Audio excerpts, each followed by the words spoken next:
அன்பு நண்பர்களே, வணக்கம். வாழ்க்கையின் தத்துவங்கள் என்ற நமது சேனலுக்கு உங்களை அன்புடன் வரவேற்கிறோம். இந்த நவீன உலகில் தகவல்களின் வெள்ளத்தில் நாம் மூழ்கியிருக்கிறோம்.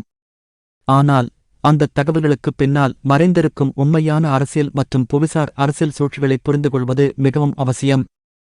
இன்று நாம் பார்க்கப் போவது வெறும் செய்திகள் அல்ல, அது நமது எதிர்காலத்தை வடிவமைக்கக்கூடிய நிகழ்வுகளின் ஆழமான பகுப்பாய்வு. உலக அரசியல் எந்த திசையில் பயணிக்கிறது? வல்லரசு நாடுகளின் ஒவ்வொரு நகர்வும் எதைக் குறிக்கிறது? இவை அனைத்தையும் நாம் விரிவாக அலசப் போகிறோம். கடந்த சில வாரங்களாக சர்வதேச அரங்கில் பெரும் அதிர்வலைகளை ஏற்படுத்திய ஒரு முக்கிய நிகழ்வு பாகிஸ்தானின் இராணுவத் தளபதி அசிம் முனீர் அமெரிக்காவில் இருந்து பேசிய பேச்சுதான். இது ஒரு சாதாரண பேச்சு அல்ல, இது ஒரு திட்டமிட்ட இராஜதந்திர நகர்வு. ஒரு பாகிஸ்தான் இராணுவ அதிகாரி உலகின் மிக சக்தி வாய்ந்த நாடான அமெரிக்க மண்ணில் நின்று இந்தியாவைப் பற்றி ஏன் பேச வேண்டும்? இதன் பின்னால் உள்ள இராஜதந்திர நகர்வுகள் என்ன? இது இந்தியாவுக்கு என்ன மாதிரியான சவால்களை உருவாக்கும்? நாம் ஒவ்வொருவரும் இதைப் பற்றி அறிந்து கொள்வது ஏன் அவசியம்? இவை மட்டுமல்லாமல், வரவிருக்கும் ஆகஸ்ட் 15 இந்திய சுதந்திர தினம் இந்த வருடம் ஒரு சாதாரணமான நாளாக இருக்காது என்று சில சர்வதேச அரசியல் மற்றும் பொருளாதார வல்லுநர்கள் கணித்துள்ளனர். அந்த பெரிய மாற்றம் என்ன? அது உலகப் பொருளாதாரத்தில் என்ன தாக்கத்தை ஏற்படுத்தும்? இந்தியப் பொருளாதாரம் இதனால் எப்படி பாதிக்கப்படும் அல்லது பயனடையும்? அதைப் பற்றிய ஒரு விரிவான அலசலையும் நாம் இந்த வீடியோவில் காணப்போகிறோம். அத்துடன் தொடர்ந்து உலக வர்த்தகம் மற்றும் பொருளாதாரத்தை பாதித்து வரும் ரஷ்யா-உக்ரைன் போரின் தற்போதைய நிலைமைகளையும் அது இந்தியாவின் மீது ஏற்படுத்தும் தாக்கங்களையும் நாம் தெரிந்து கொள்வோம். நண்பர்களே, இன்று நீங்கள் கேட்கப் போவது வெறும் தகவல்கள் அல்ல, அது இந்த உலகம் எந்த திசையில் பயணிக்கிறது என்பதற்கான உண்மைகள். இந்த வீடியோவை கடைசி வரை முழுமையாகப் பாருங்கள். பாகம் 2: இந்தியா-பாகிஸ்தான் உறவுகள் மற்றும் பாகிஸ்தானின் இராஜதந்திர நகர்வு. இந்தியா-பாகிஸ்தான் உறவுகளின் வரலாறு மற்றும் இன்றைய நிலை. இந்தியா-பாகிஸ்தான் உறவு என்பது 1947 இந்தியா சுதந்திரம் பெற்றபோது பிரிவினையின் இரத்தக் கறையுடன் தொடங்கியது. மகாத்மா காந்தி, ஜவஹர்லால் நேரு, முகமது அலி ஜின்னா போன்ற தலைவர்கள் இருந்தபோதும் மத அடிப்படையிலான பிரிவினை இரு நாடுகளுக்குமிடையே ஆழமான வடுக்களை ஏற்படுத்தியது. காஷ்மீர் பிரச்சினை, 3 பெரும் போர்கள் 1948, 1965, 1971, கார்கில் போர் 1999, தொடர்ந்து எல்லையில் நடக்கும் பதட்டங்கள், எல்லை தாண்டிய பயங்கரவாதம் என இந்தப் பயணம் அமைதியைக் கண்டதே இல்லை. பாகிஸ்தான் இந்தியாவின் மீது தொடர்ந்து பயங்கரவாத தாக்குதல்களை நடத்தி வருகிறது. மும்பை தாக்குதல், பதான்கோட் தாக்குதல், புல்வாமா தாக்குதல் என இதன் பட்டியல் நீண்டு கொண்டே செல்கிறது. கடந்த சில ஆண்டுகளாக இந்தியாவின் பொருளாதார வளர்ச்சி, இராணுவ பலம் மற்றும் சர்வதேச அங்கீகாரம் அபரிமிதமாக அதிகரித்துள்ளது. இந்தியா உலகிலேயே வேகமாக வளரும் பொருளாதாரங்களில் ஒன்றாக உள்ளது. பிரதமர் மோடியின் தலைமையிலான இந்திய அரசு உலக அரங்கில் இந்தியாவின் செல்வாக்கை மேலும் உயர்த்தியுள்ளது. G20 போன்ற அமைப்புகளின் தலைமை பொறுப்பை ஏற்று இந்தியா உலக நாடுகளின் கவனத்தை ஈர்த்து வருகிறது. மறுபுறம் பாகிஸ்தான் ஒருவிதமான அரசியல் மற்றும் பொருளாதார நெருக்கடியை சந்தித்து வருகிறது. அதன் உள்நாட்டு பொருளாதாரம் பலவீனமடைந்து, கடன் சுமை அதிகரித்து, அரசியல் ஸ்திரத்தன்மை கேள்விக்குறியாகியிருக்கிறது. பாகிஸ்தானில் அடிக்கடி இராணுவப் புரட்சிகள் ஏற்படுகின்றன, அதனால் மக்களாட்சி பலவீனமாக உள்ளது. இந்தச் சூழலில்தான் பாகிஸ்தானின் இராணுவத் தலைமை அதிகாரி அசிம் முனீர் அமெரிக்காவில் இருந்து இந்தியாவின் உள்நாட்டு விவகாரங்கள் குறித்து பேசியது வெறும் பேச்சு அல்ல, அது ஒரு திட்டமிட்ட அரசியல் வியோகம். அவர் பேசியதன் மூலம் பாகிஸ்தான் தனது உள்நாட்டு நெருக்கடியிலிருந்து உலக நாடுகளின் கவனத்தை திசை திருப்ப முயற்சித்தது. பாகிஸ்தான் அமெரிக்காவை தேர்ந்தெடுத்ததன் பின்னணி. இப்போது மிக முக்கியமான கேள்வி, ஏன் அமெரிக்கா? குறிப்பாக அடுத்து வரப்போகும் டொனால்ட் ட்ரம்ப் நிர்வாகத்தின் அமெரிக்காவை பாகிஸ்தான் குறிவைக்கிறது. இதற்கு பல காரணங்கள் உள்ளன. முதலில், அமெரிக்கா உலகின் மிகப்பெரிய வல்லரசு நாடு. அதன் இராணுவ மற்றும் பொருளாதார ஆதரவு எந்த ஒரு நாட்டுக்கும் மிகவும் அவசியம். பாகிஸ்தான் அதன் பொருளாதார நெருக்கடியிலிருந்து மீள அமெரிக்காவின் நிதி உதவியை எதிர்பார்த்திருக்கிறது. மேலும் அமெரிக்காவின் ஆதரவு சர்வதேச அரங்கில் பாகிஸ்தானின் நிலையை வலுப்படுத்தும் என்று பாகிஸ்தான் நம்புகிறது. இரண்டாவதாக, அமெரிக்காவில் அடுத்த அதிபர் தேர்தல் நெருங்கி வருகிறது. டொனால்ட் ட்ரம்ப் மீண்டும் போட்டியிட முயற்சி செய்து வருகிறார். தற்போது அவர் பல அரசியல் மற்றும் சட்ட சிக்கல்களை சந்தித்து வந்தாலும் அவருடைய ஆதரவு தளம் மிகவும் வலுவானது. ட்ரம்ப் நிர்வாகம் முந்தைய காலங்களில் பாகிஸ்தானை விமர்சித்திருந்தாலும் அவர் தனது வெளிநாட்டுக் கொள்கைகளில் எதிர்பாராத மாற்றங்களைச் செய்யக்கூடியவர். ட்ரம்ப் மீண்டும் ஆட்சிக்கு வந்தால் அமெரிக்காவின் வெளியுறவுக் கொள்கைகள் மீண்டும் ஒரு புதிய திசையில் பயணிக்கும். இந்தச் சூழலில் பாகிஸ்தான் அமெரிக்காவில் தனது குரலை எழுப்புவதன் மூலம் அடுத்து யார் ஆட்சிக்கு வந்தாலும் தங்கள் நலன்களைப் பாதுகாக்க ஒரு கூட்டணியை உருவாக்க முயற்சிக்கிறது. அதாவது, அமெரிக்காவில் யார் ஆட்சிக்கு வந்தாலும் பாகிஸ்தானுடன் நல்லுறவு வைத்துக் கொள்வது இரு நாடுகளுக்கும் நல்லது என்ற ஒரு மறைமுகமான செய்தியை அமெரிக்காவின் அரசியல் வட்டாரங்களுக்கு பாகிஸ்தான் அனுப்புகிறது. இந்தச் செய்தி இந்தியாவிற்கு எதிராக ஒரு புதிய கூட்டணியை உருவாக்க அமெரிக்காவை தூண்டவும் காஷ்மீர் பிரச்சினையை மீண்டும் உலக அரங்கில் எழுப்பவும் முயல்கிறது. பாகம் 3. அமெரிக்காவில் நடக்கும் நிகழ்வுகள் மற்றும் பாகிஸ்தானின் குற்றச்சாட்டுகள். பாதுகாப்பு மாநாடும் அதன் இரகசியங்களும்.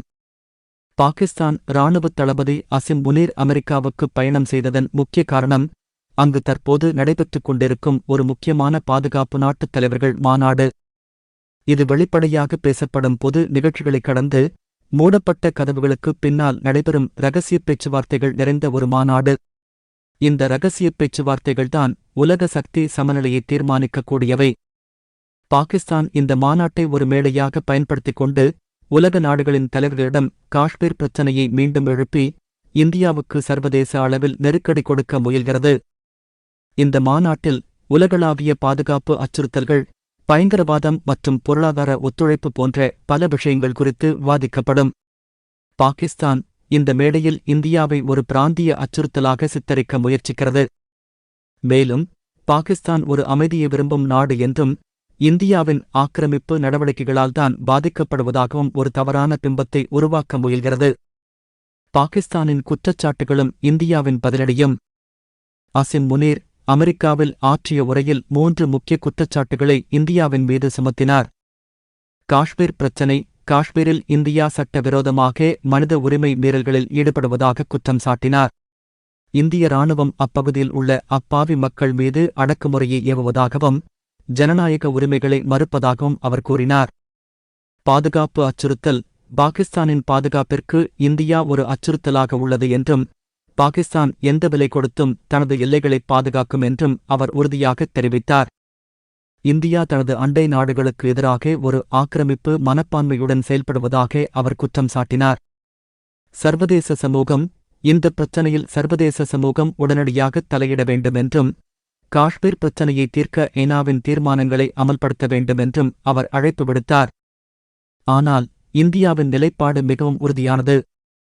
காஷ்மீர் என்பது இந்தியாவின் உள்நாட்டு விவகாரம். இது இந்தியாவின் ஒருங்கிணைந்த பகுதி. இதில் எந்த ஒரு வெளிநாடும் தலையிட முடியாது என்ற நிலைப்பாட்டில் இந்தியா உறுதியாக நிற்கிறது. மேலும் பாகிஸ்தான் பயங்கரவாதத்தின் மையமாக உள்ளது என்றும் எல்லை தாண்டிய பயங்கரவாதத்தை நிறுத்தாவிட்டால் அதற்கு தக்க பதிலடி கொடுக்கப்படும் என்றும் இந்தியா பலமுறை எச்சரிக்கை விடுத்துள்ளது. இந்தியாவின் வெளியுறவுத்துறை அமைச்சர் பயங்கரவாதம் மற்றும் தீவிரவாதத்தை ஆதரிக்கும் எந்த ஒரு நாட்டுடனும் பேச்சுவார்த்தை நடத்த முடியாது என்று தெளிவாக கூறியுள்ளார். பாகம் 4. ஆகஸ்ட் 15 என்ன நிகழக்கூடும்? ஆகஸ்ட் 15 முக்கியத்துவம். ஆகஸ்ட் 15 இந்தியாவின் சுதந்திர தினம். ஆனால் இந்த வருடம் இந்த நாள் அரசியல் மற்றும் பொருளாதார ரீதியாக ஒரு பெரிய மாற்றத்தைக் கொண்டு வரலாம் என்று சில வல்லுநர்கள் கணித்துள்ளனர். அது என்ன மாற்றம்? சில தகவல்களின்படி உலகப் பொருளாதாரத்தில் ஒரு முக்கிய அறிவிப்பு வெளியாகலாம். அது உலக வர்த்தக ஒப்பந்தங்கள், நாணய மதிப்புகள அல்லது பெரிய நாடுகளின் கூட்டமைப்புகள் பற்றிய அறிவிப்பாக இருக்கலாம்.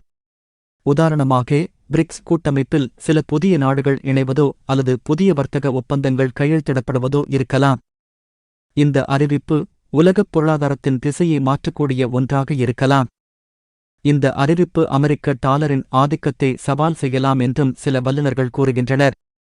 சீனா மற்றும் ரஷ்யா போன்ற நாடுகள் தங்கள் வர்த்தகத்தில் அமெரிக்க டாலரின் பயன்பாட்டைக் குறைத்து தங்கள் சொந்த நாணயங்களை அல்லது பிற மாற்று நாணயங்களை பயன்படுத்த முயற்சி செய்து வருகின்றன.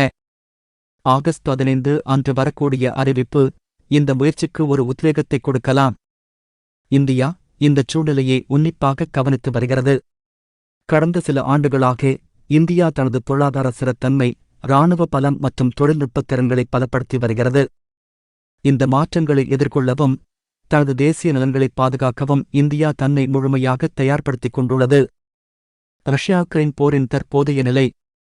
ரஷ்யா உக்ரைன் போர் இன்னும் தொடர்ந்து கொண்டிருக்கிறது. ரஷ்யா உக்ரைனின் முக்கியமான நகரங்கள் மீது தொடர்ந்து ஏவுகணை தாக்குதல்களை நடத்தி வருகிறது. மறுபுறம் உக்ரைன் அமெரிக்கா மற்றும் மேற்கத்திய நாடுகளின் இராணுவ உதவிகளுடன் ரஷ்யாவை எதிர்த்து போராடி வருகிறது. இந்த போரின் விளைவுகள் உலகளாவியவை. உலக எண்ணெய் மற்றும் எரிவாயு விலை உயர்வு, உணவுப் பொருட்களின் பற்றாக்குறை, சர்வதேச வர்த்தகத்தில் பாதிப்பு என பல சிக்கல்கள் தொடர்கின்றன. மேற்கத்திய நாடுகள் ரஷ்யா மீது பொருளாதாரத் தடைகளை விதித்திருந்தாலும் சீனா மற்றும் இந்தியா போன்ற நாடுகள் ரஷ்யாவிடமிருந்து மலிவான விலையில் எரிபொருளை இறக்குமதி செய்து வருகின்றன. இந்தியா இரு நாடுகளுடனும் சமநிலையான உறவைப் பேணுவதன் மூலம் தனது தேசிய நலன்களை பாதுகாக்க முயற்சிக்கிறது. இந்தியா உக்ரைனுக்கு மனிதாபிமான உதவிகளை வழங்கியிருந்தாலும் ரஷ்யாவுடன் தொடர்ந்து வர்த்தக உறவைப் பேணி வருகிறது. இந்தச் சமநிலையான அணுகுமுறை இந்தியாவின் வெளியுறவுக் கொள்கையின் முதுகெலும்பாக உள்ளது. பாகம் 5 நிறைவுரை மற்றும் எதிர்காலக் கணிப்புகள். உலக அரசியல் ஒரு சிக்கலான வலைப்பின்னல். நண்பர்களே, நாம் இப்போது புரிந்து கொண்டது போல உலக அரசியல் என்பது ஒரு சிக்கலான வலைப்பின்னல். ஒரு நாட்டின் பேச்சு, மற்றொரு நாட்டின் பதில், ஒரு குறிப்பிட்ட தேதியில் எடுக்கப்படும் முடிவு, இவை அனைத்தும் நாளைய உலக வரைபடத்தை மாற்றக்கூடியவை. பாகிஸ்தானின் இராணுவ ஜெனரல் அசிம் முனீரின் பேச்சு, அமெரிக்காவின் அரசியல் நிலை, ஆகஸ்ட் 15 வரக்கூடிய சாத்தியமான பொருளாதார மாற்றங்கள் மற்றும் ரஷ்யா உக்ரைன் போர் என இவை அனைத்தும் தனித்தனி நிகழ்வுகள் அல்ல. அவை அனைத்தும் ஒரு பெரிய உலக அரசியல் விளையாட்டின் பகுதிகள். இந்த நிகழ்வுகளைப் பற்றி முழுமையாக புரிந்துகொள்வது நம்முடைய விழிப்புணர்வை அதிகரிப்பதுடன் எதிர்காலத்தில் என்ன நடக்கப் போகிறது என்பதற்கான ஒரு பார்வையை நமக்குப் பெற்றுத்தரும். ஒவ்வொரு குடிமகனும் இந்த உலக அரசியல் நிகழ்வுகளை புரிந்துகொள்வது ஒரு சிறந்த தேசத்தை கட்டமைக்க உதவும்.